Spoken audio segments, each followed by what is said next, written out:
Hi, this is Rodrigo from Tipett Studio, and this is the Creative Hostler Show. Today, our guest his name is Logan Pearsall. He's a visual developer who has an amazing portfolio, and we found him in the last City NX event that we went into last year, and we were like astounded by his work. So we decided to give him an invite, and luckily for us, he said yes. So welcome, Logan. Oh, thanks for having me. First of all, I would like to ask you, for the people who don't know about you, can you give us a little bit about your history? How did you get started into art? Like, was something that you were doing since you were a kid, or was something that you took on later on in life? Yeah. I mean, I was always artistic as a child, but never really. Well, no, I have a distinct memory in third grade because they were asking us, "What do you want to be when you grow up?" And I remember not even thinking about it, just saying, "I want to be an artist." But I don't think I knew really what that meant at all. You know, you're what, 10 years old or something? No, much younger than that. Like, anyway. Yeah, so then I was always doing art, and then got really into film. Always loved movies. Got really into film. Wanted to be a film editor for years and years into high school, and made films, and went to college for film editing. And then just because like the program wasn't all that great, and I wasn't really flourishing as much as I could have, I kind of started leaning more towards art and rediscovered illustration. And then learned how to digitally paint, taught myself that because the program I was in also wasn't really teaching digital painting. It was just doing traditional work. So kind of picked that up, and then was always a fan of Pixar and Disney specifically. And then I realized that these art of books are filled with art, and this is the art that makes the films. And you know, I later learned that there's so much more art that gets made that we never see. But that got really excited because now I can do both art and film. And basically, I found out I love storytelling and doing different mediums just to get that goal underway. So then I applied and got accepted into the Academy of Art University in San Francisco, where I did visual development for animation. And went there for my master's degree, and and then and then I graduated, and about a month later, I got recommended by a former teacher of mine who is the marketing director at Tipett Studio, which is in Berkeley, and did some visual development for them. They really liked me, and it's been 3 years coming up this month. So. Yeah, so that's in a nutshell. Nice. Yeah. Something that is true that you just mentioned is that there is a lot of art you never see. For example, I was really captivated by the art of Frozen, and which made me think like, why are they using like this generic kind of design? Because the art that was made by the visual developers and the character designers and all that was like really great. And then I'm like, why aren't they using it? Like, why isn't this made this way? This will have been like way much more interesting. So Sure. Well, I think, I mean, I'm speaking a little bit out of my depth, but I think I can give a semi-informed opinion, especially with the bigger companies like Disney and Pixar, and where there's so much about, I mean, everybody talks about this, but so much about that is merchandising and selling the brand as opposed to just the film. It's not just a movie anymore, which, you know, there's a lot of bummer to that. You know, we'd really love, like you said, like to make these movies that are just exploring different ways of telling stories and you know, sharing different people's sensibilities about storytelling and getting new writers, getting new directors. And but there is kind of they got to make money making merchandise and doing all that stuff. So a part of that, I think, well, probably more than all of us really want to admit, part of the character design stuff is thinking about, will this make a good toy? Will this make a good product that we can sell for years and years and years to come.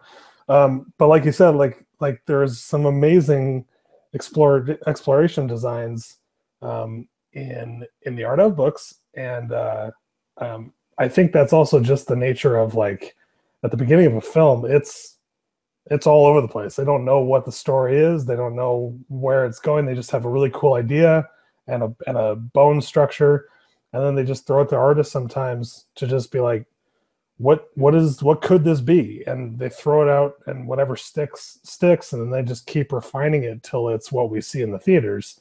But unfortunately, some of the wilder ideas that really would make a cool film, I think it takes courage, and it's a risk to make that type of film, as opposed to make something that everybody's seen before. Not that everybody's seen before, but that feels comfortable, that feels like Disney, that feels like Pixar, that feels like Blue Sky. It's making not only the brand of the product you're making, but also the brand of the company, the studio as a whole. So that's where, like, studios like Laika that come up with these really cool character designs with really abstract set design and has a lot of charm to it. I think that's why those stick out, is because we're like, whoa, wait, animation can do that? Like, that's amazing, So I think we'd all just have to keep our eyes open to those when they show up on the surface, that we pay attention to those, as opposed to just going, well, they're little, we'll just pay attention to the big guys for now. But like you mentioned, that's where the cool stuff really is, and if we can get that to become popular, I think bigger studios will come around to doing those types of stories. Nice. Also, this is like a lot of happening in the industry, which is like everybody wants to do like 3D art. What was that made you choose to do 2D art? What is it that captivates you? Doing 3D art? You mean like? Yeah. What did you choose to do? Yeah. What did you choose to do 2D, like illustration and things, instead of 3D? I couldn't afford the 3D programs. That's pretty much what it was at the beginning. My first digital tablet was a Bamboo Fun, which was like this big or something. And the only reason I got it is because it was $100, which was the cheapest one. And that's all I could afford. And I saved up for that. Like, it was kind of a big deal for me to purchase that, which is kind of sad. But software is just expensive. And I think, and I wasn't a student at the time. Well, I was a student, but I wasn't a student of an art college. So it wasn't required that I get that stuff. It was all like, if you want to, go for it, but you got to learn it on your own. And Photoshop just fit better in terms of where I was at that moment. Now I've come to learn like Maya and ZBrush, and but that's all because I work at Tipett, and like they've asked me to do stuff where I'm like, I don't know anything about Maya. Like, well, okay, here, go learn, which is incredible that they allowed me to do that on the job, because I get to use their software that they have licensed to them to basically learn how to use it while doing projects for them, which is great. But I think, like, I was always a fan of Pixar films, but I was fascinated with 2D Disney stuff as well. Like, I was just impressed by great storytelling. So it's just a tool. Like, it's what you do with that tool that makes the difference. Because you can still make, a crap film with the best software and the best, everybody has their favorite and their least favorite film, but like, you see some student films where it's like, you guys were working with all the same tools. How did they make gold and you made shit? Like, so it's all just the tool and how you use it. So definitely, especially now with Kickstarter and all these mediums that we have to fund new projects. There has been like a lot of these cases. So, for example, in video games, there was this guy who was like the creator of Mega Man, and he launched his campaign to do a video game that everybody was like really excited, and he got millions through Kickstarter. Wow! Like, and at the end, like the end game was really really, really, really bad. It's Oh called, no. yeah, and Oh no. everybody was like, "What happened here?" And Yeah. then another similar game to that is called Hollow Knight Okay. came up. You only got like $35,000 or something like that. Right. Like really small budget compared to the other thing, Yeah. and they did such an amazing finished product, like really great. Yeah.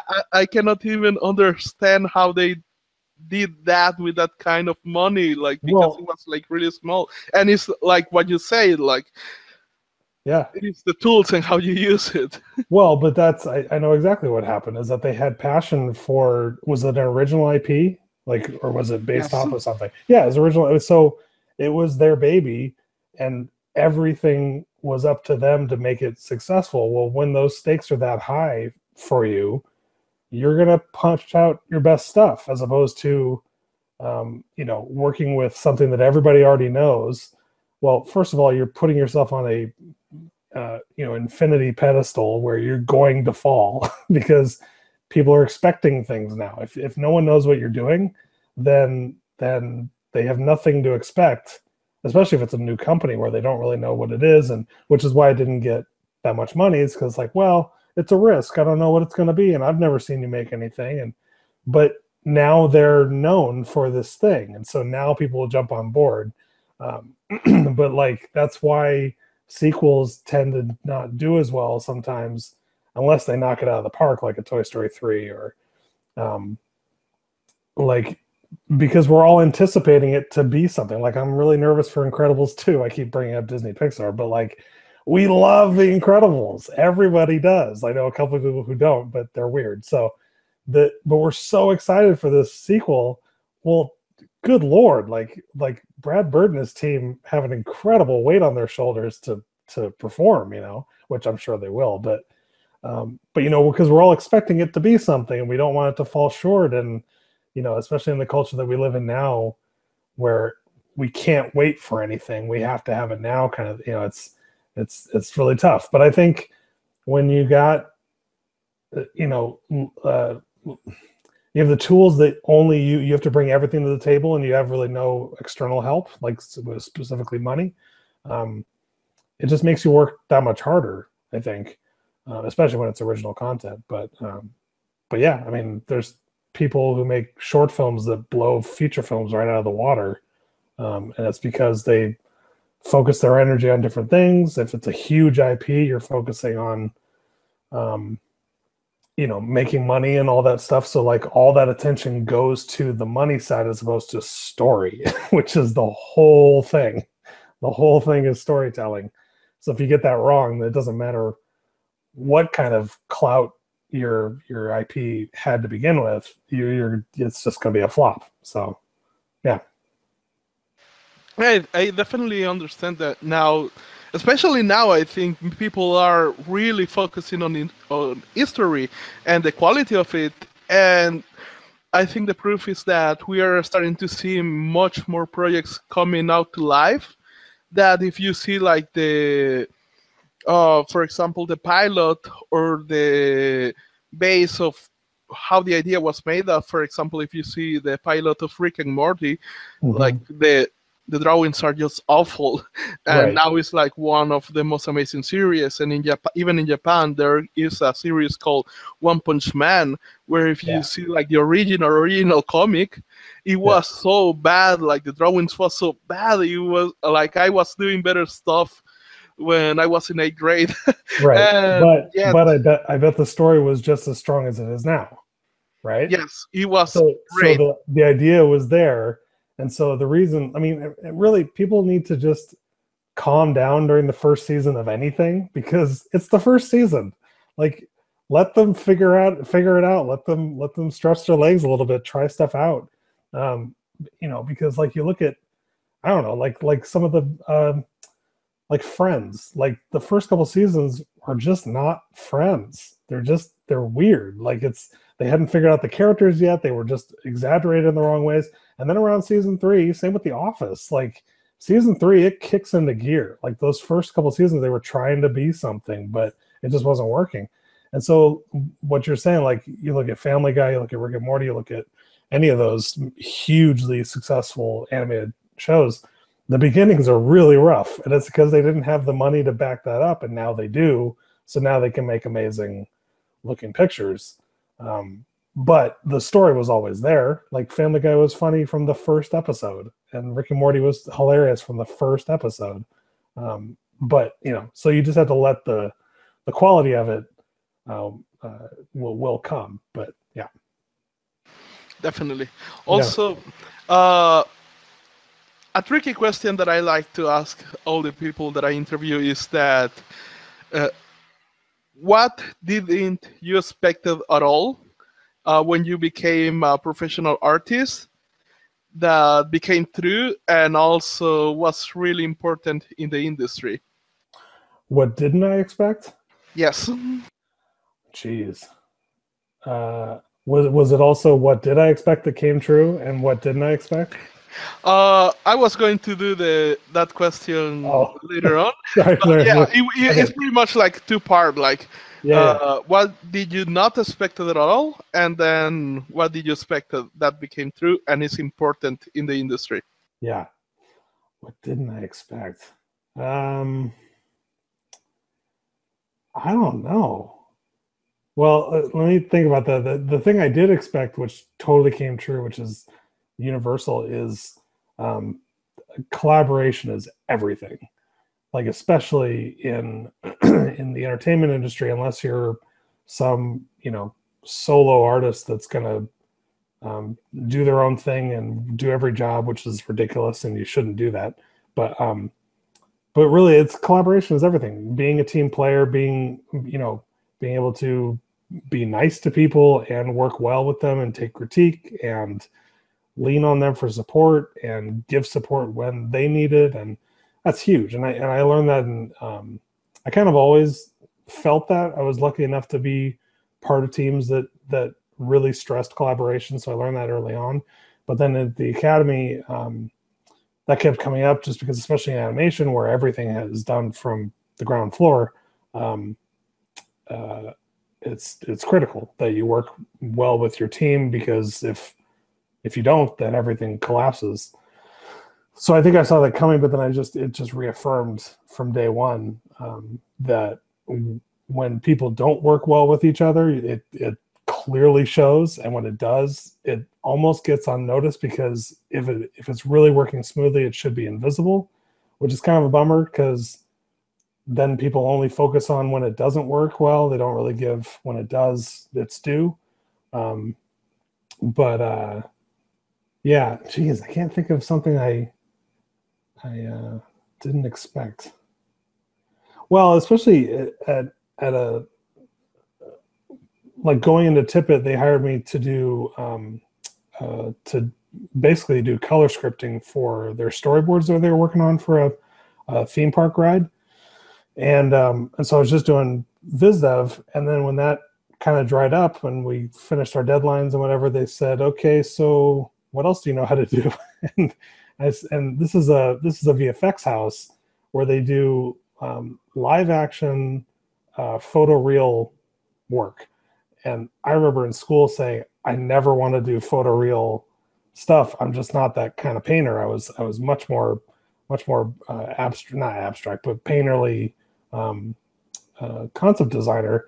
And so to do that, and then I had no 3D background. I liked doing like traditional sculpting and stuff, but I never touched Maya, never touched ZBrush.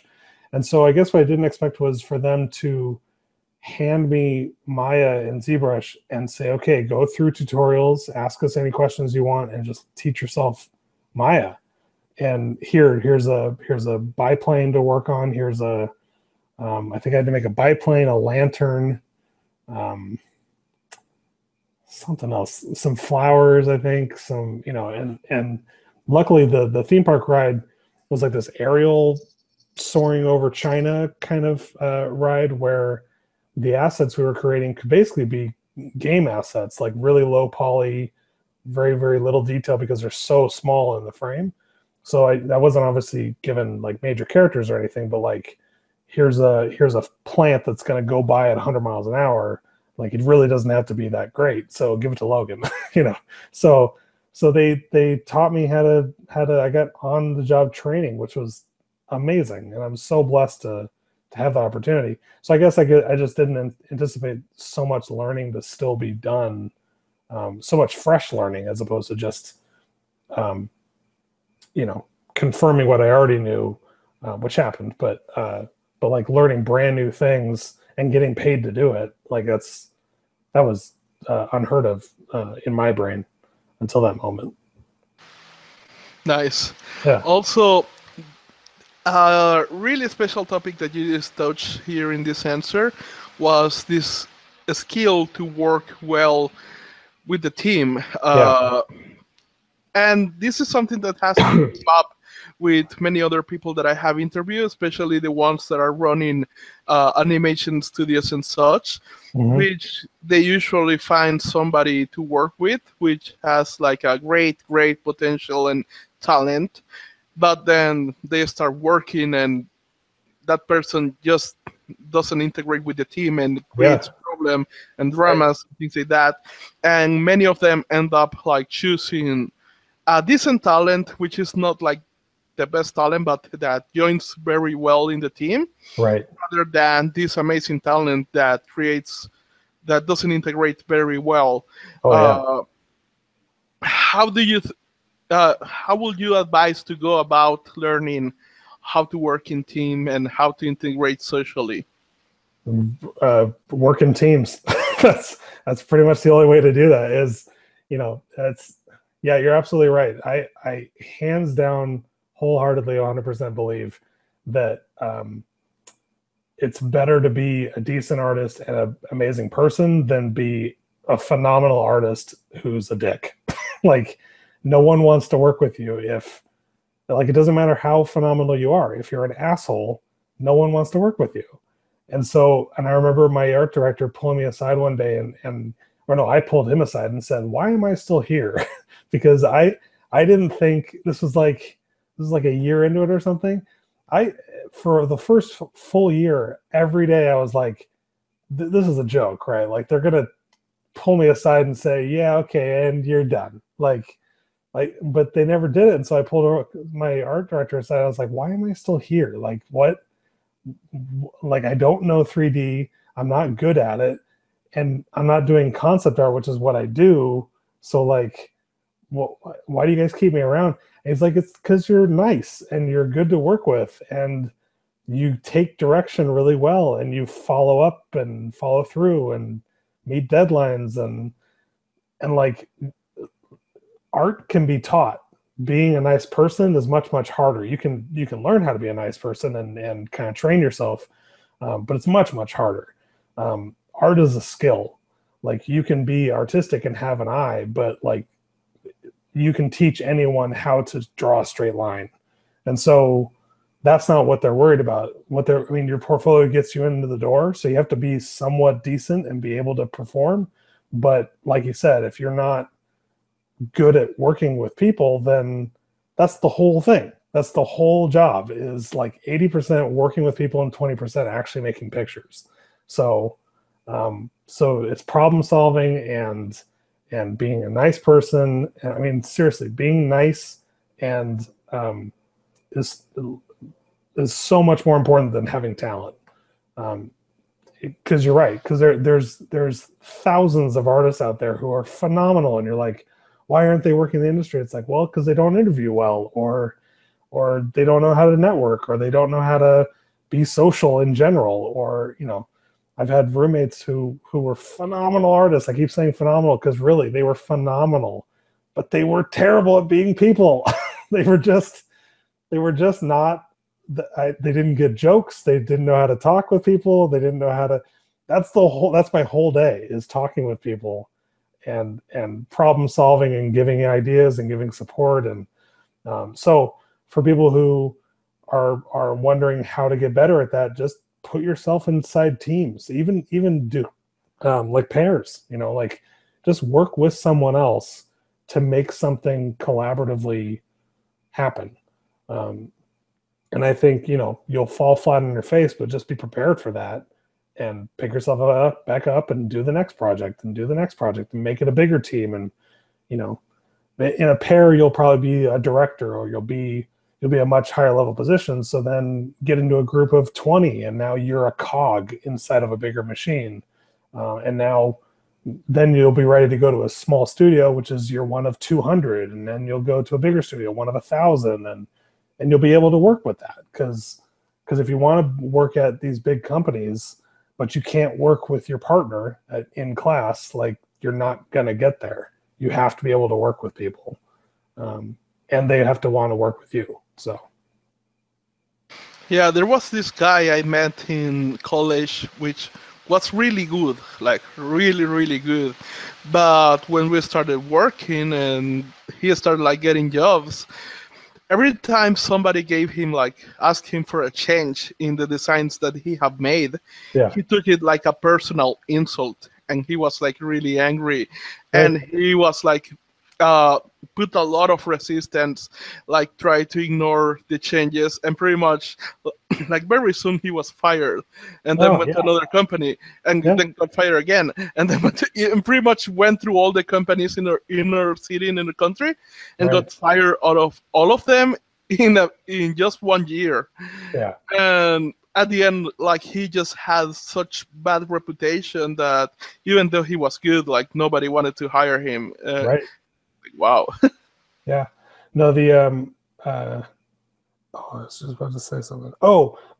Yeah, because the best lesson I taught myself, which I kind of tripped over it in school, was that when I was working on my master's thesis, I realized, or it dawned on me while I was working on it, that this is probably going to be the last project for a while that I'm directing, and that I'm production designing and art directing, and like, this is mine. And so, like, really take that opportunity to make that yours, because typically, I mean, hopefully I'll work on something else that I can do that, but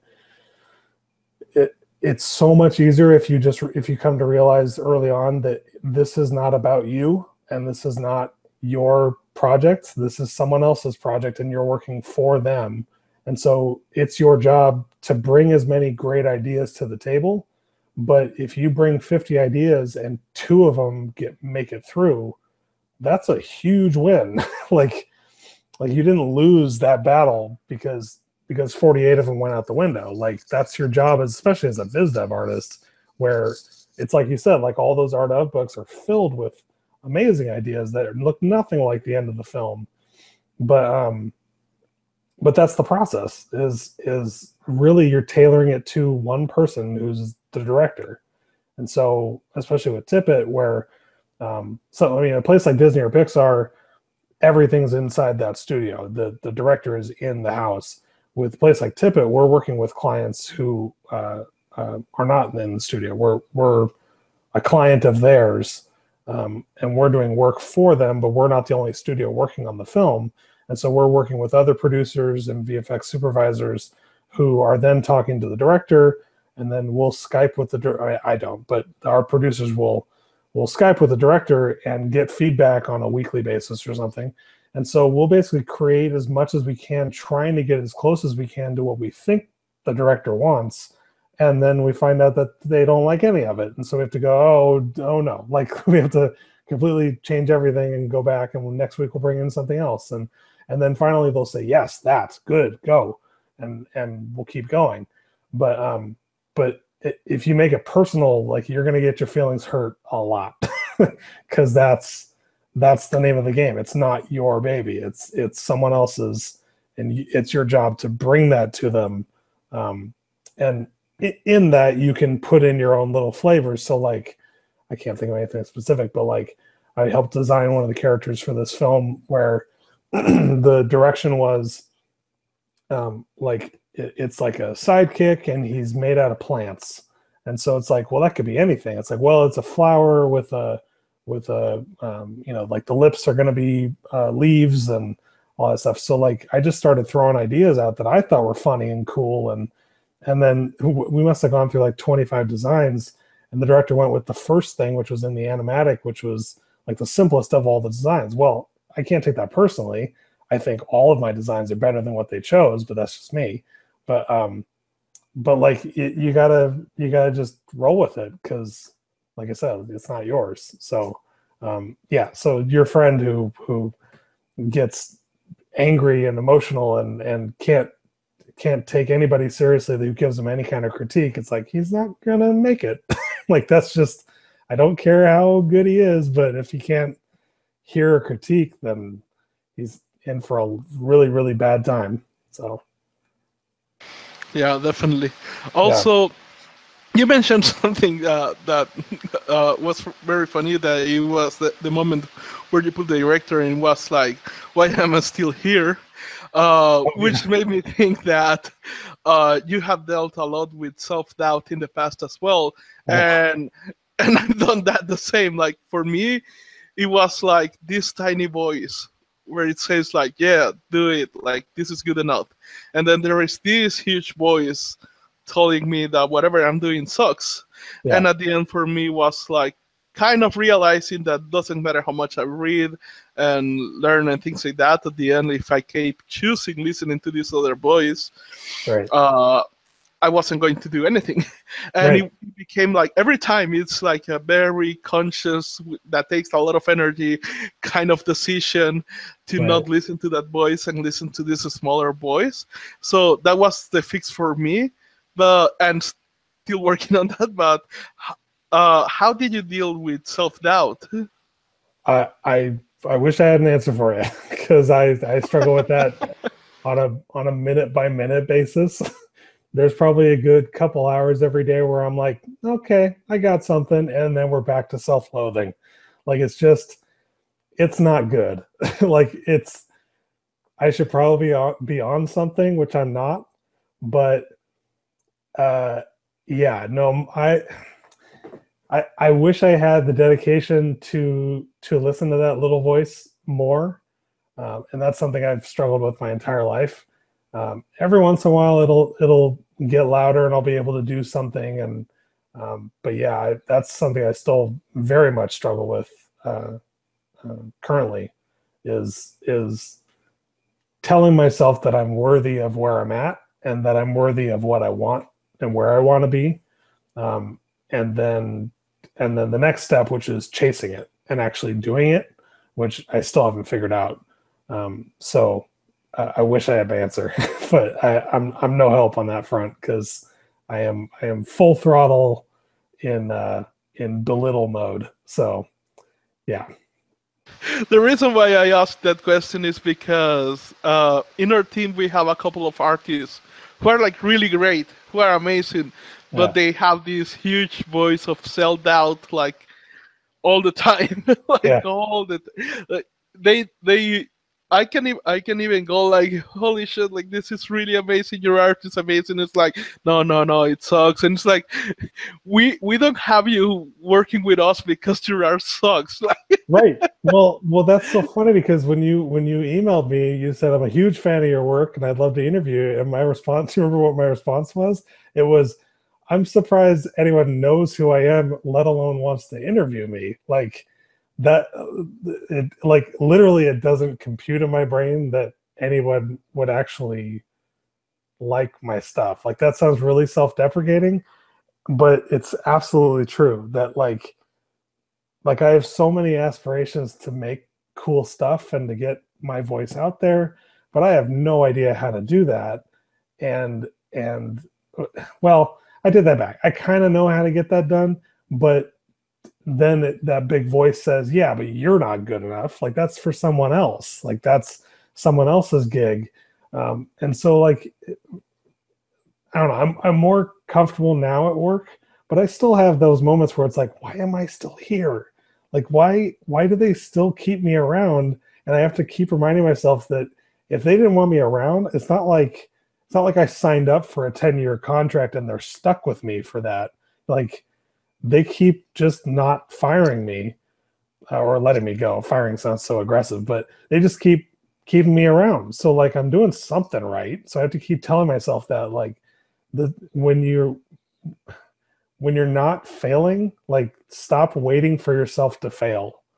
Because you need to and this is something I need to teach myself all the time, is that like revel in the successes that you have, even the little ones. Like you're not failing, you're not like doing extraordinary things, but you're not failing right now. So take the win, like be okay with that, this moment in time.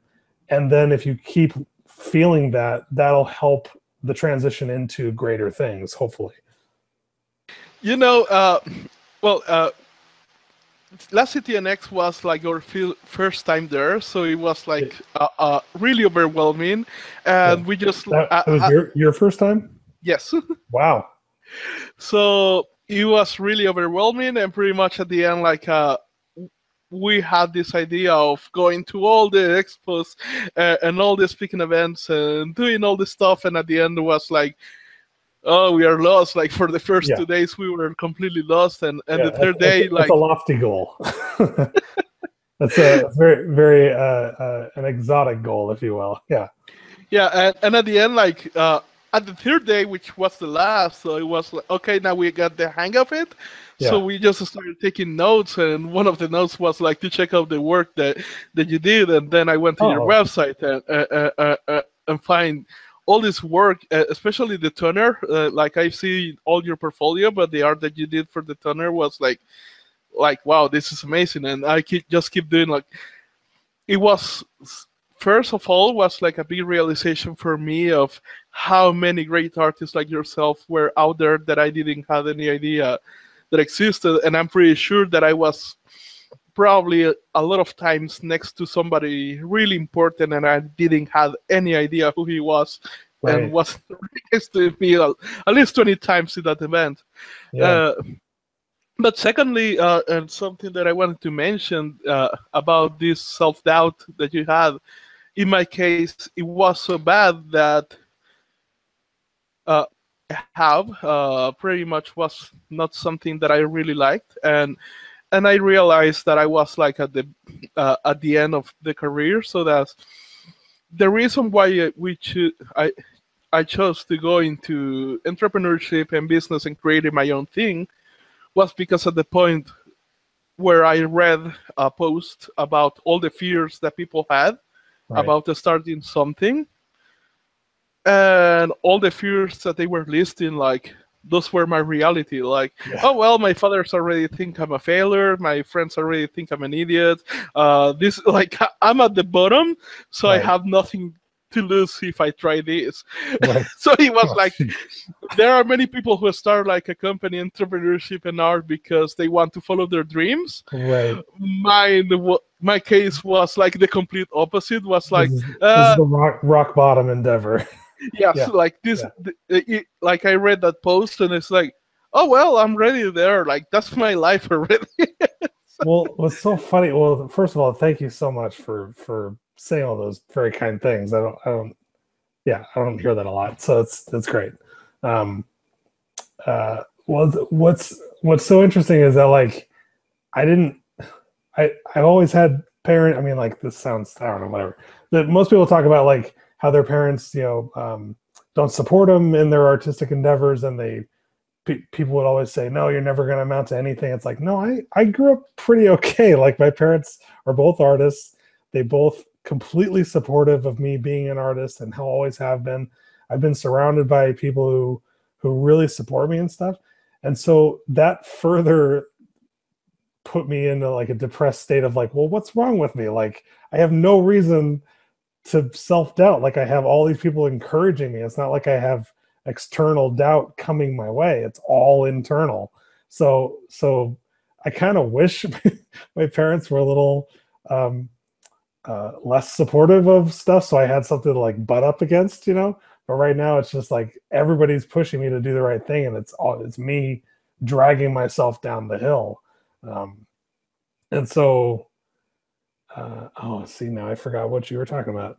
You were saying you pulling yourself up and taking on something. I really admire that, because that's something that I'm struggling with right now. Is I keep telling my my family that it feels like I'm right on the cusp of something, but I don't know how to break through that last wall. Like it feels like it feels like one more thing needs to connect, or one last piece needs to be put into the puzzle, and like everything will just kind of feel like it flows easily. But that last wall is the hardest because I can't really see it. It's like I don't know what I need to do to break through. So that's, yeah. I mean, I'm complaining about my parents being too supportive, so that's ridiculous. But Nice. Also, something that I wanted to ask you from your experience, when you see people starting out or wanting to start out as a professional artist, what is the most common mistake that you see them doing that they are not aware that they are doing and that they are doing a lot? I think something based on my experience, I think something a lot of new artists tend to do, rightly so, because that's all they have is to try to be like their heroes. Like they gravitate towards a certain kind of art and certain type of artist, and they're like, "Well, I really like that style. Cool, I'll draw in that style and I'll be successful." And I think that only lasts for so long because especially, I mean, you kind of see those waves in the portfolio where it's like everybody has stuff that looks like Nico Marlette, and people look like Robert Kondo, and people look like Steven Silver, and like they pick the top dogs who are the most successful. They're like, well, if I draw like them, then I'll be as successful as they are, which is not true because the industry already has a Steven Silver. Why did they need a second one? Like, go be you. Go bring your stuff. So, like, start with that because that's all you got. But then it's going to be you because it's your pencil in your hand putting it to the paper.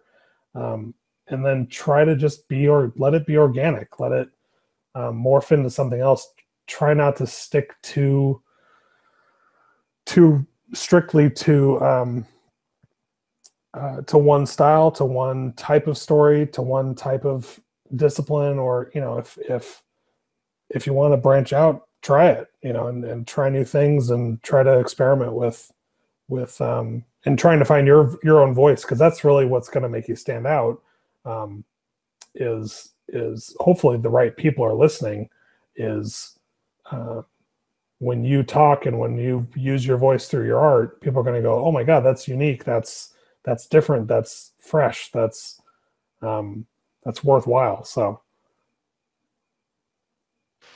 Definitely. yeah. Also,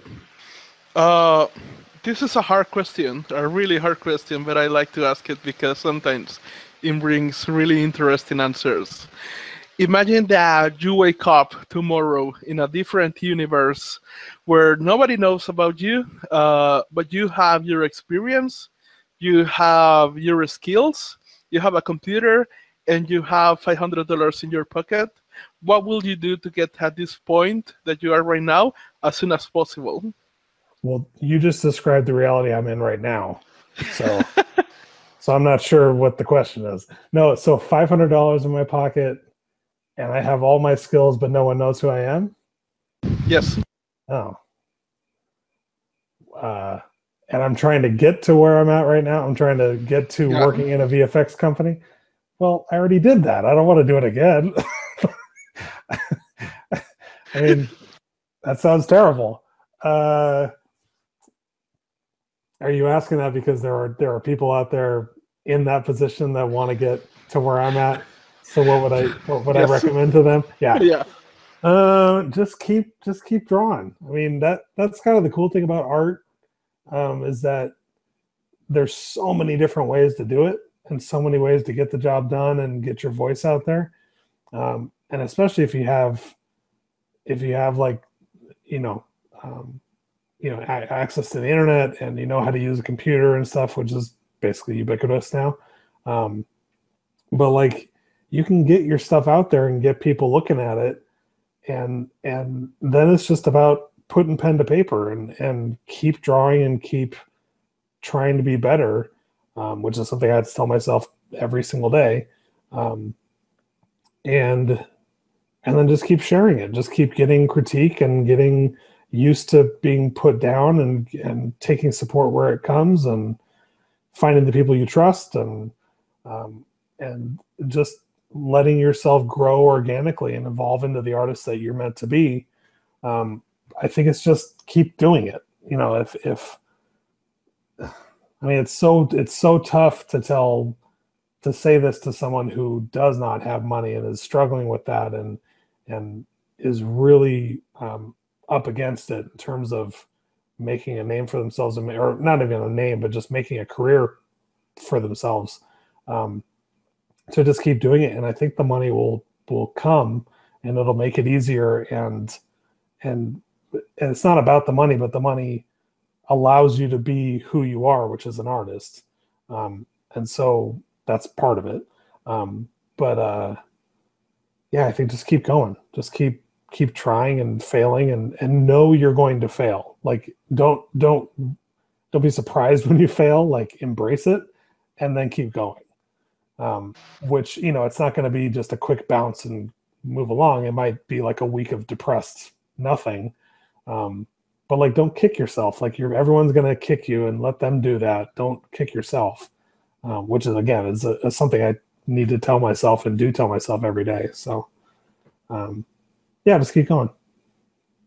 This is something really important that I talk about it as well.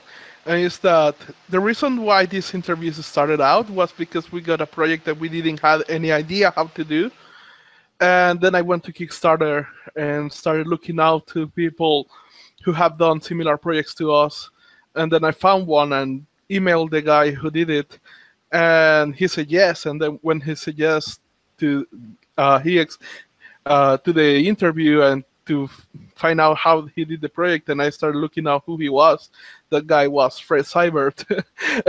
And pretty much when I started to see all that he has done, it blew my mind, because like I already watched since I was a kid all his work. Like this guy was my hero, and he said yes. And then I realized that if I had knew from the start who he was, I wouldn't have sent that email. Like I wouldn't have even tried. Well, but that's yeah. No, go ahead. No, pretty much that I will have said no to myself, and then I started sending emails. And of course, there are many people who have said no to the interviews for many reasons.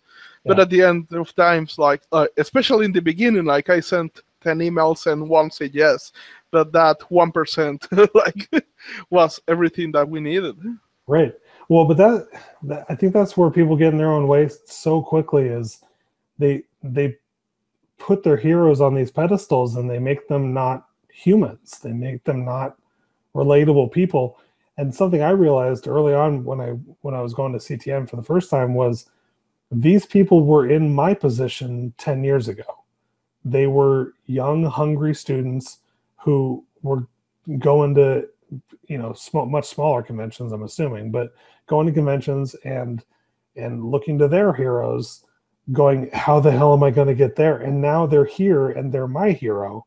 So like who's to say in 10 years that won't be me behind the table with someone looking up to me? Like that's a lofty dream, I guess, but like that, I mean, and that goes for everything. It's like, if you think this is so hard for you, like, why do you think you're unique? Everybody goes through this. Everybody has to struggle like this, especially your heroes. I'm absolutely sure of it, that they went through all the shit that you're going through or more, or, you know, everybody has their own unique experience, but that's pretty universal, is that everybody has to go through those struggles to get to where they want to go, which is why you see like all the major art directors that you can name, they're all in their 40s, and there's some that are young, but like they had to pay their dues, and they had to go through it and wait a really long time for it to really kick off.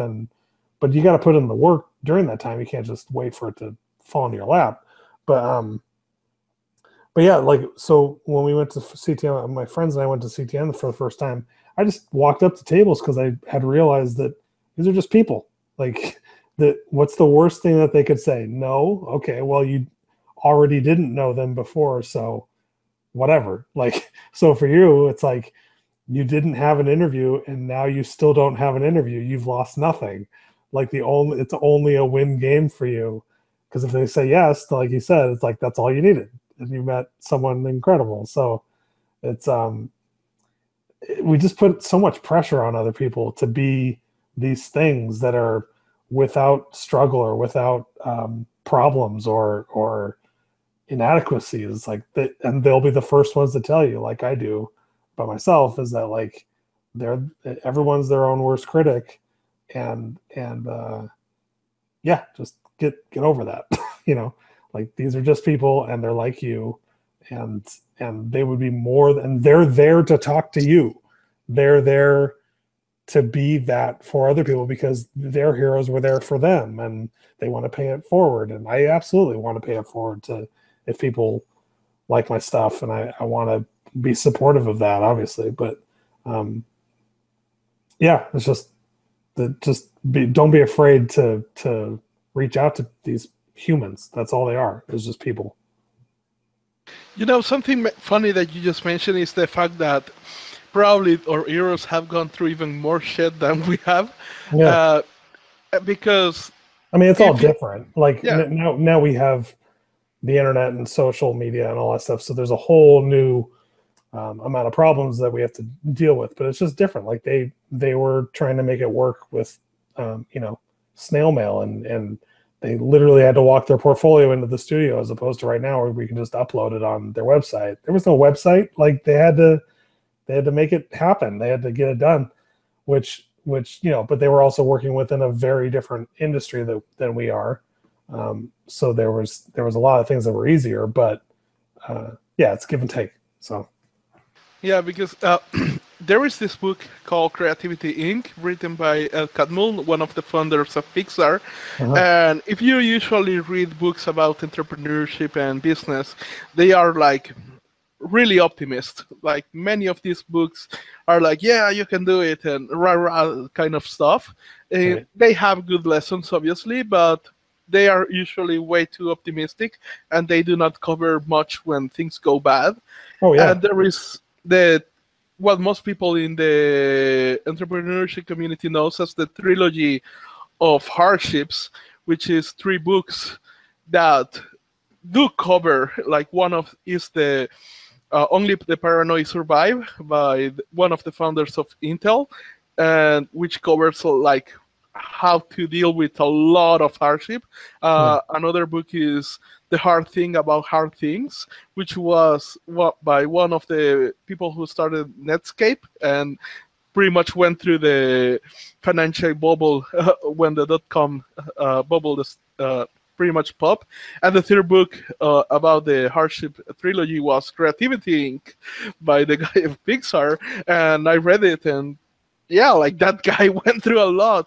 Yeah. And as you say, like it's different, of course. Like we just had an interview with Brian Ajar, which pretty much has been working since the 80s, and he told me like how he had to travel to the Pan Am building that now I think is Amway or something like that. But he had to go to that building, grab the magazines, start looking for the ones who had illustrations, then look for the editor, try to get the phone number, call him, try to see if they could meet him to show the work. And it was like, wow. And I'm like complaining because I have to send like 40 emails. Right. Well, but that's the thing is that, yeah, like we easily forget that it could be so much harder than it is for us. But we like, yeah, I can look up the editor of the New Yorker right now and find it in like 10 seconds. Whereas like you'd have to like do some research and really, really, really want it to get it, you know, to get that kind of information, which I think makes them stronger artists than we'll ever be, because we don't have to work that hard to get it. But I think that kind of makes us complacent in a lot of ways, but that also doesn't belittle our competence. But I think it makes us, I don't know, there's still a lot of work to be done, obviously, to get to where you want to be. What was I going to say? Oh, you were saying that we don't always hear about the bad stories. We usually hear about the good stories. There's always like, yeah, it was hard for a couple of years, but then we got a bunch of money and we're moving forward, kind of thing. But like like those huge, like I mean, Pixar, what, the Toy Story came out in like 95 or something, but it had been around for like 20 years before that, right? Or at least 10, and no one had ever heard of it. And then they made a movie and now it's a big deal. But like they had to go through a lot of stuff before they ended up making Toy Story. And everyone says like, oh yeah, overnight success. That's amazing. It's like, well, okay, hold on. That was like 2 decades of just hell, and a lot of good moments. But I mean, that's kind of life. Like no one takes pictures of the sad moments in life. Everyone only takes pictures of good moments.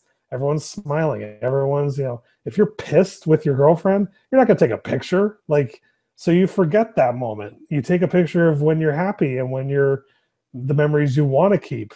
And so when you look through the album, when you look back at the history of whatever, it's always going to be the highlights. It's never the low points. It's so I think we always have to remember that, is that we look at, and perfect example, I do that all the time where I'll look through someone's portfolio. I'm like, this is incredible work. How do they only put out incredible work? This is incredible. And I always forget, no, they had to draw tons of shit before that came out. And I can say that about the tuner. You mentioned the tuner. Like, what's in my portfolio is the good stuff, but like I drew a lot of stuff that was just crap. Like it just didn't work, and it was me trying to figure out the story and stuff. And so I have to constantly remind myself that, especially the art of books and people's portfolios, and that's the best of what came out of it.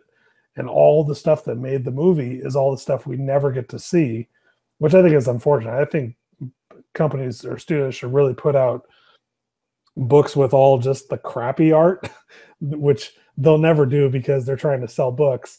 And really that's such like a nerdy art thing. It's like, I want to see the crappy rough drawings, like, because that's the stuff that gets the movie made, not the one painting that they use to market the film, So I think we do have to realize that there's a lot of struggle for that one success. There's, it takes 4 years to make an animated feature.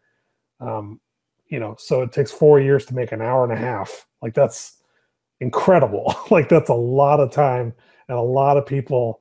And it's a miracle that it even got made, because no one could make up their mind and no one knew what it looked like, and no one until the very end, and like, oh, that's what it was. And so I think we just all need to give ourselves a break and just say, it's okay, we're going to fail, but we're still going to come out on top if we put in the work.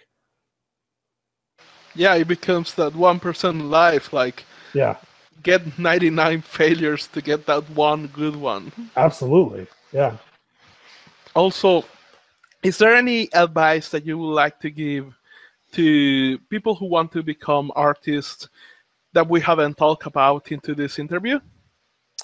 I mean, I think if what you want to be as an artist for the entertainment industry specifically, I mean, it's a different answer if you want to be a fine artist, if you want to be a editorial illustrator, that's all different, which I can't really speak to. But for entertainment industry, I think the best thing you can do is just soak up as much entertainment as you can. Like, watch every movie regardless of whether or not you think you're going to like it. Like, give it a shot. Give yourself that opportunity to be able to watch it, because I think you're going to surprise yourself a lot more. I can't think of a specific example, but there's been a lot of independent films that I've watched where, the poster didn't look that great. I watched the trailer. I was like, but I got a couple hours this afternoon and let's give it a shot. And then I ended up really liking it, 'cause even if it just had, one scene that blew me away, and that's, but like, try to invest time in taking the world in and then taking as much media in as possible. So if you want to work in films, watch films, become a student of film, and just learn good storytelling regardless of what medium. But if you're going to get used to telling stories visually through film, and learn what makes a good action sequence, what makes a good romantic scene, what makes a good quiet moment versus a very loud moment. Like, why does that work? Why doesn't it? And that's the other thing, is that not just ingest a bunch of stuff, watch analytically. Like if you're going to become a filmmaker, which is what you are, even if you're not the director or the editor, you're making a film. So you're a filmmaker. If you're going to call yourself a filmmaker, you never get to say the phrase, well, that sucked, and just leave it like that. Like if someone says, did you like that film? It's like, nah, it sucked. Like that's what people who consume say. You're making stuff. So you have to have a better answer than that. Otherwise, you don't get to call yourself a filmmaker, which I think is really important, is that you have to be able to say, I didn't like this because the editing was off. And so I didn't feel the right pacing, which made me not feel the moment, which made that relationship not work, which means when she died at the end, I didn't feel it. I didn't, you have to be able to analyze film like that to the point where then you can make your own stories, efficiently and fluently and cogently, and be able to do it on command, basically, or at least be able to work through that process to make a good thing. You don't have to have the right answer all the time, obviously, but you have to be able to tell stories. The end goal is to be able to tell any story that you want without having to really, really work really hard. And the way you get there is by just analyzing film and loving film so much that you can watch it, be entertained by it, and then watch it again and go, okay, why did that work? Why did I feel that way when the explosion went off? Like, why did that hit me so hard? Oh, it was the sound design, and oh, the editing led up to that, and oh, they didn't talk for the last half hour, so when that line was said, it meant something. Like, it's all that kind of stuff, and then you use those tricks in your own stuff, and hopefully you get better through that. So just be a student of life, and be a student of film, and be a student of storytelling. Nice. Yeah. Lastly, if people want to find you online, where would be the best place to do it? I technically have a Facebook. I don't really check it that often, but it's at Logan Pearsall. My blog is loganpearsall.blogspot.com, I think. My portfolio is loganpearsallportfolio.blogspot.com. I'm on Instagram at Logan Pearsall. It's pretty easy to find me. Just if you can spell my name, then you got it. Same thing, my email is loganpearsall@gmail.com. So if anyone wants to write me with questions or to tell me I'm just dead flat out wrong, then please, I welcome that. But yeah, I'm pretty easy to find. So. Thanks a lot for being here and giving us a little bit of your time. I know that you are busy, so I really appreciate it. Oh, geez, no, I'm flattered you even asked. So thank you so much for the opportunity. So this has been the last episode of the Creative Hustler Show. I hope you like it. And if you have, please click on the like button in the video below. And also please share this interview with your friends. Until next time.